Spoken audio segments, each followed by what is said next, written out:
ഈശോയിലേറ്റവും സ്നേഹം നിറഞ്ഞവരെ, ദൈവം ഹൃദയം കാണുന്നു.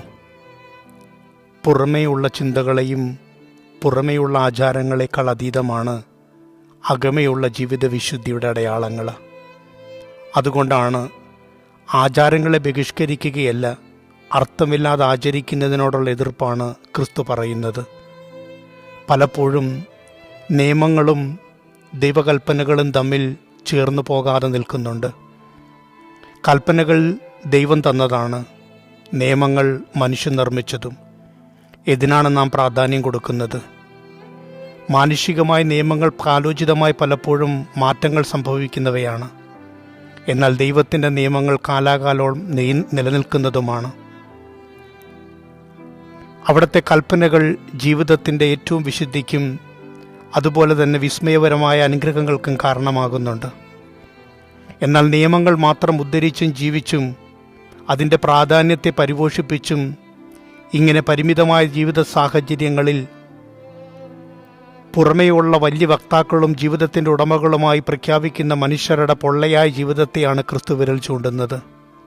നന്മകളില്ലാതെ പോകുന്ന നിയമങ്ങളുടെ ജീവിത രീതികൾ, ഹൃദയവിശുദ്ധിയുടെ അകമ്പടിയില്ലാതെ ഇങ്ങനെ പ്രഖ്യാപിക്കപ്പെടുന്ന മാനുഷികമായ നിയമങ്ങളുടെ ലേഖനങ്ങൾ. എന്നാൽ ക്രിസ്തു പറയുന്നു, ഹൃദയത്തിൻ്റെ വിശുദ്ധി, അതിലൂടെ പ്രകടമാകുന്ന ആന്തരികമായ നന്മകൾ, വിശുദ്ധമായ ജീവിത പ്രക്രിയകൾ, അതാണ് ദൈവാനുഗ്രഹങ്ങൾക്ക് കാരണമാകുന്നത്. പലപ്പോഴും മനുഷ്യൻ ഒരുപാട് നിയമങ്ങൾ കൊണ്ട് മനുഷ്യരെ ബുദ്ധിമുട്ടിപ്പിക്കുമ്പോഴും സ്നേഹമെന്ന നിയമത്തിൽ ജീവിതത്തെ ഒന്ന് കോർത്തിണക്കുവാൻ ആഗ്രഹിക്കുന്നവനാണ് ദൈവം. ആ നിയമം സ്നേഹത്തിൽ അധിഷ്ഠിതമാണ് താനും. സ്നേഹമില്ലാതെ, സാഹോദര്യമില്ലാതെ, നന്മയില്ലാതെ എന്ത് നിയമങ്ങളെക്കുറിച്ചാണ് നമുക്ക് പറയാൻ സാധിക്കുക? ഒരു മനുഷ്യനെ ഭാരപ്പെടുത്തുന്നതാവരുത് ജീവിത നിയമങ്ങൾ.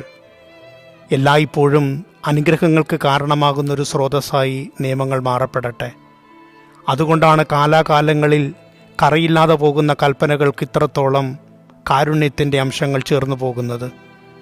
എന്നാൽ എന്നിട്ടും മനുഷ്യരുടെ പ്രശംസ പിടിച്ചു പറ്റുവാനും തങ്ങൾ വലിയവരാണെന്നുള്ള ശ്രേഷ്ഠത മറ്റുള്ളവരെ ഒന്ന് കാണിച്ചു കൊടുക്കുവാനും പുറമേയുള്ള ആചാരങ്ങളിലും അനുഷ്ഠാനങ്ങളിലും പ്രഖ്യാപിത നിയമങ്ങൾ കണ്ടെത്തി അങ്ങനെ മാനുഷികമായ രീതിയിൽ മാത്രം മുൻഗണനകളും പ്രാധാന്യത്തോടെ പറയുന്ന ഫരിസ്യരുടെയും നിയമജ്ഞരുടെയും കാപട്യ ജീവിതത്തെയാണ് ക്രിസ്തു പൊളിച്ചു നീക്കുവാൻ പരിശ്രമിക്കുന്നത് പോലും.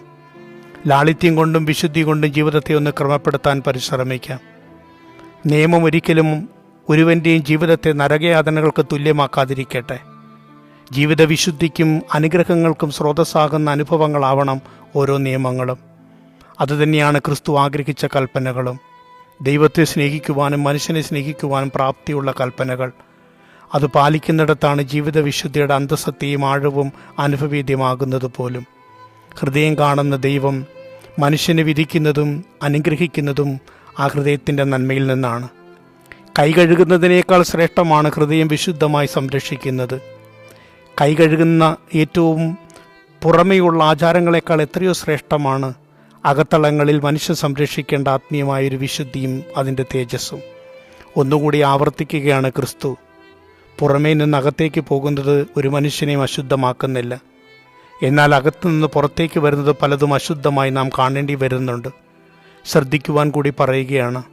ഹൃദയത്തിൻ്റെ അകമ്പടിയില്ലാതെ, നന്മയുടെ പങ്കുചേരലില്ലാതെ, വിശുദ്ധിയുടെ സേവനങ്ങളില്ലാതെ ഒരു നന്മകളും നിലകൊള്ളുകയില്ല. ഒരു നിയമവും ജീവിതത്തിൽ പാലിക്കപ്പെടുവാൻ സാധ്യതകളുമില്ല. ആയതിനാൽ കൽപ്പനകൾ നിന്ന് അനുഗ്രഹിക്കുന്ന ദൈവത്തിൻ്റെ കാരുണ്യത്തെ വിസ്മരിക്കാതെ ജീവിക്കുവാൻ പ്രാർത്ഥിക്കാൻ പരിശ്രമിക്കാം. ആമേൻ.